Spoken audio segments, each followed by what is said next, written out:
ዛሬ አስጊ ነው የምንጫወተው ማለት ነው። ድምፃዊ አስጊ ደንደሾ እንግዲህ ሰሞኑን በማህበራዊ ሚዲያ ባጋራው መልእክቱ ብዙ ሰዎችን እያነጋገረ ይገኛል። ድምፃዊው እንግዲህ ይህን ያለው ከራሱ ልምድ በመነሳት ሊሆን ይችላል እንደዚህ ያለው። እኔ ግን ከስነ አእምሮ ጤና አንፃር ሪሌሽንሺፕ፣ በተለይ ሮማንቲክ ሪሌሽንሺፕ የአንድን ሰው የአእምሮ ጤና እንዴት አፌክት ያደርጋል የሚለውን ሳይንስ ምን እንደሚል እነግራችኋለሁ ማለት ነው። እንግዲህ ሪሌሽንሺፕ ሁለት ኢምፓክት አለው።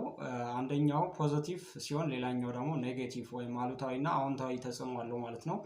ከአዎንታዊ ስንጀምር እንግዲህ ሪሌሽንሺፕ አንድ ሰው ሚኒንግ ሜክ እንዲያደርግ፣ ትርጉም ያለው ህይወት እንዲኖር፣ ድጋፍ የማግኘት ወይም ሰዎች እንዳሉት እንዲሰማው፣ በአጠገቡ ሰዎች እንዳሉት እንዲሰማው፣ እንዲሁም ደግሞ በተለይ የአፍላ ፍቅር ወቅት ሰዎች የደስታ ሆርሞን እንዲለቀቅ፣ በሰውነታችን ውስጥ የደስታ ሆርሞን እንዲለቀቅ ወይም ደግሞ ደስታን የሚፈጥሩ የኒውሮ ኬሚካልስ ወይም ደግሞ መልእክት አስተላላፊ ኬሚካሎች በሰውነታችን ውስጥ እንዲለቀቁ በማድረግ የደስታ ስሜትን እንደሚፈጥር ሳይንስ ይነግረናል። ከዚህ በተቃራኒው ግን ሪሌሽንሺፕ በተለይ ሮማንቲክ ሪሌሽንሺፕ የአንድን ሰው የአእምሮ ጤና በአሉታዊ መንገድም አፌክት ሊያደርግ ይችላል። ይህም የሚሆነው ሰዎች እንግዲህ ከሞት ጋር ተያይዞ ወይም ደግሞ የፍቅር አጋርን በሞት ማጣት ሊሆን ይችላል። ብሬክአፕ ወይም ደግሞ መለያየትን ተከትሎ እንዲሁም ደግሞ ከሌሎች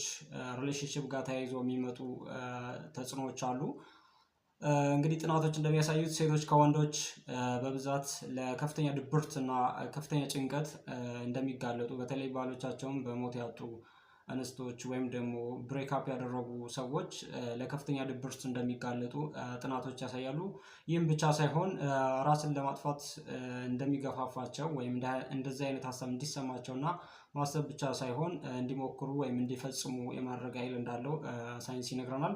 ከዚህ በተጨማሪ እንግዲህ ወንዶች ደግሞ በኮፒንጋቸው መጥፎ እንዲሆን ወይም ደግሞ እንስቶቻቸውን ወይም ባለቤቶቻቸውን በሞት ሲያጡ ወይም በብሬክአፕ ወይም መለያየት ሲፈጠር ብዙ ጊዜ ክሮኒክ የሆነ ስር የሰደደ ሱስ ውስጥ ሊገቡ እንደሚችሉ እና ከዚህ በተጨማሪ ቶክሲክ አይነት በጣም መርዛማ አይነት ጤነኛ ያልሆነ ሪሌሽንሺፕ ከሆነ ለሱስ እንደሚገፋፉ፣ በተለይ ለአልኮል፣ ለጫት፣ ለሲጋራ እና ለሌሎች አደንዛዥ እጾች ተጋላጭ እንደሚሆኑ ጥናቶች ያሳያሉ።